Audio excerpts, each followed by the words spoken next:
Bismillahirrahmanirrahim. Assalamualaikum warahmatullahi wabarakatuh.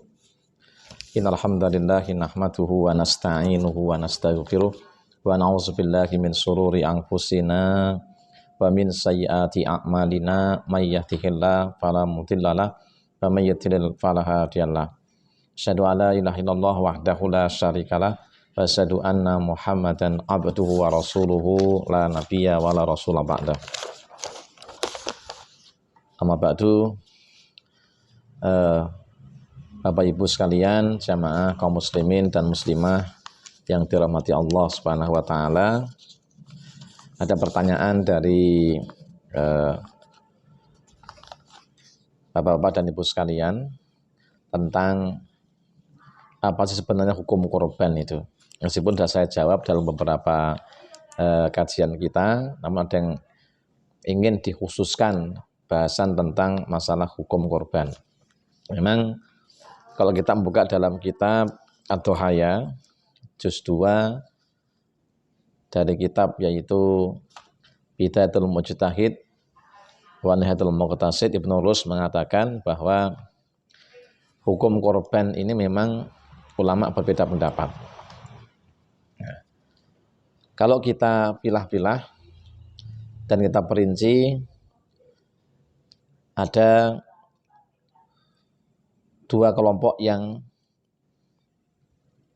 sama-sama punya kekuatan dasar untuk menyampaikan. Pertama adalah sunnah mu'akadah.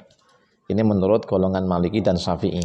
Jadi hukumnya sunnah mu'akadah menurut Imam Syafi'i dan Imam Malik. Nah, tapi Imam Malik mengatakan bagi orang yang berhaji ini boleh meninggalkan. Jadi orang yang berhaji itu boleh tidak berkorban sebagai rukhsah. Jadi orang yang berhaji yang hajinya tamattu ataupun juga hajinya qiron itu boleh meninggalkan berkorban. Jadi kalau memang dia kena dam ini lain lagi. Urusannya karena dam. Jadi enggak korban, dia cukup dengan dam saja. Bagi mazhab Syafi'i berpendapat bahwa hukumnya tetap sunnah mu'akadah bagi orang yang berhaji ataupun tidak berhaji. Ini tetap sunnah. Jadi kalau hukum umumnya adalah sunnah mu'akadah, hanya saja bagi Imam Malik, bagi yang berhaji ini tidak ditekankan, boleh tidak melakukan. Jadi untuk Imam Syafi'i, orang yang berhaji pun tetap diperintahkan untuk melaksanakan ibadah kurban. Nah, sementara menurut pendapat daripada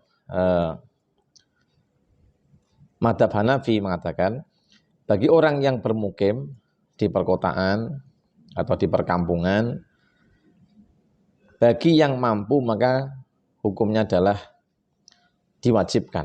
Nah, tapi bila mereka musafir maka tidak diwajibkan untuk berkorban. Jadi orang yang mukim atau bertempat tinggal di perkotaan ini bagi mazhab Maliki, mazhab Hanafi itu diwajibkan. Kalau musafir maka tidak diwajibkan. Nah, namun meskipun sama-sama mazhabnya mazhab Hanafi, murid beliau yaitu Abu Yusuf dan Abu Muhammad ini tidak berpendapat wajib, tapi justru berpendapat sunnah mu'akadah sebagaimana pendapat daripada Imam Malik dan Imam Syafi'i. Ini tentang hukum daripada korban atau udhiyah. Jadi sunnah mu'akadah, sunnah yang sangat dianjurkan. Sunnah itu apabila dikerjakan kita mendapatkan pahala, namun jika kita meninggalkannya tidak berdosa. Ini bagi yang bermadhab Malik atau ikut menampak Imam Malik dan Imam Syafi'i. Namun bagi yang berpendapat dengan madhab Hanafi, maka wajib mengerjakan bagi orang yang tinggal di kota ataupun di perkampungan. Namun jika tinggalnya di desa yang jauh pelosok, jarang manusia di sana, maka tidak wajib hukumnya. Kemudian dibebaskan kewajiban ini bagi orang yang musafir saja. Jadi kalau musafir maka dibebaskan dari kewajiban berkorban. Nah, kenapa ulama cenderung berbeda pendapat dalam masalah hukum korban? Karena memang alasannya ada. Gitu. Jadi sebab khilafiyahnya pertama adalah karena amalan Rasul sendiri. Nah, di mana Nabi sallallahu alaihi wasallam tidak sekalipun meninggalkan korban. Jadi dalam sejarah, sejak diperintahkan korban itu Rasulullah SAW itu tidak pernah meninggalkan korban sama sekali. Nah, bahkan meskipun dalam keadaan safar, Nabi pun tetap berkorban. Dalam riwayat dari Sauban dikatakan bahwa Rasulullah SAW menyembelih korbannya, lalu bersabda, "Ya Sauban, manfaatkanlah dengan baik dan benar daging korban ini."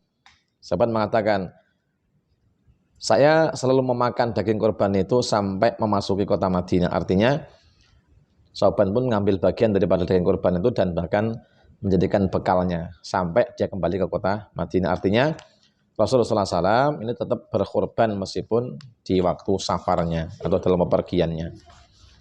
Ini menunjukkan bahwasanya kalau mazhabnya Hanafi, meskipun safar pun tetap diwajibkan, dan bagi mazhab Syafi'i tetap disunahkan begitu.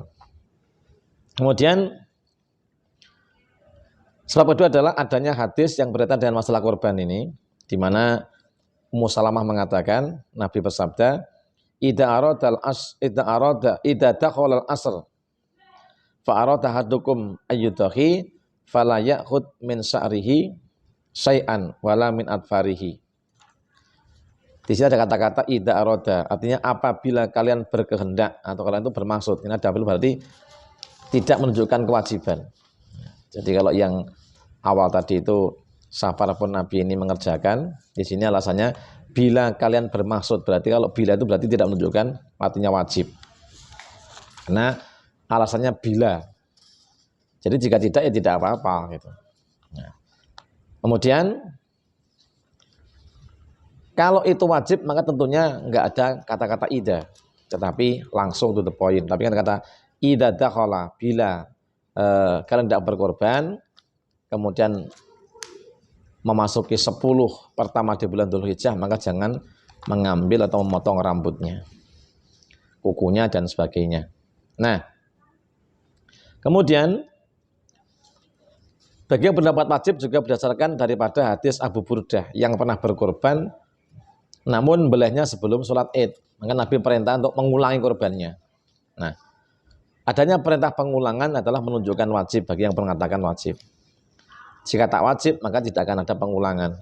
Karena ada perintah mengulang, menandakan hukumnya adalah wajib. Ini sebab perselisihan antara satu ulama dan yang lainnya. Tapi yang jelas, bagi yang berpendapat sunnah berarti adalah bermadzhab Maliki atau mengikuti pendapat Imam Malik atau Imam Syafi'i.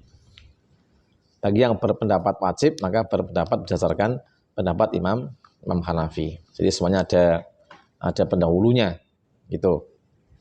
Nah, Bapak sekalian dirahmati Allah Subhanahu wa taala, lantas sebelum ada madzhab bagaimana amalan para sahabat? Kan Nabi itu generasi yang melihatnya namanya sahabat. Kalau Nabi tidak ada, apa sih perbuatan sahabat? Apakah sama dengan pendapat-pendapat para imam madzhab yang datang belakangan? Ada riwayat bahwa Ibnu Abbas berpendapat bahwasanya hukum korban adalah sunnah, bukan wajib. Ibnu Abbas ini adalah seorang anak paman Rasulullah SAW yang diberikan oleh Allah kemampuan untuk mentakwilkan. Sekarang ini adalah orang yang benar-benar memiliki ilmu yang sangat dalam, mengatakan hukum korban adalah sunnah, tidak wajib. Bahkan Ikrimah meriwayatkan Ibnu Abbas ini pernah membeli daging dengan harga 2 dirham dan berkata, siapa yang kau temui, maka katakan kepadanya, ini adalah korbannya Ibnu Abbas. Ini di sini berarti Ibnu Abbas tidak menyembelih, tapi membeli daging. Nah, jadi kalau hukum korban adalah wajib, berarti tidak mungkin dia tidak menyembelih.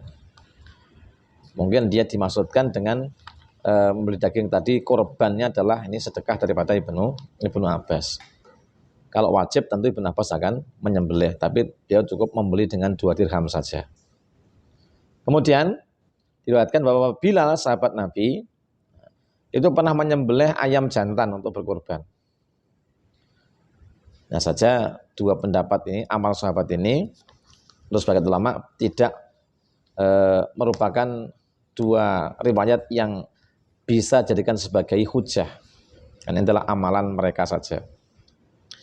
Jadi amalan mereka saja tidak merupakan amalan mayoritas para sahabat pada saat itu. Nah, ini Bapak Ibu yang dirahmati Allah. Jadi kalau begitu berarti sahabat pun berpendapat tidak wajib. Baik itu Bilal dan Ibn Abbas, ini kalau kita simak berarti mereka tidak berpendapat hukum munah adalah kewajiban tapi hanya sunnah semata.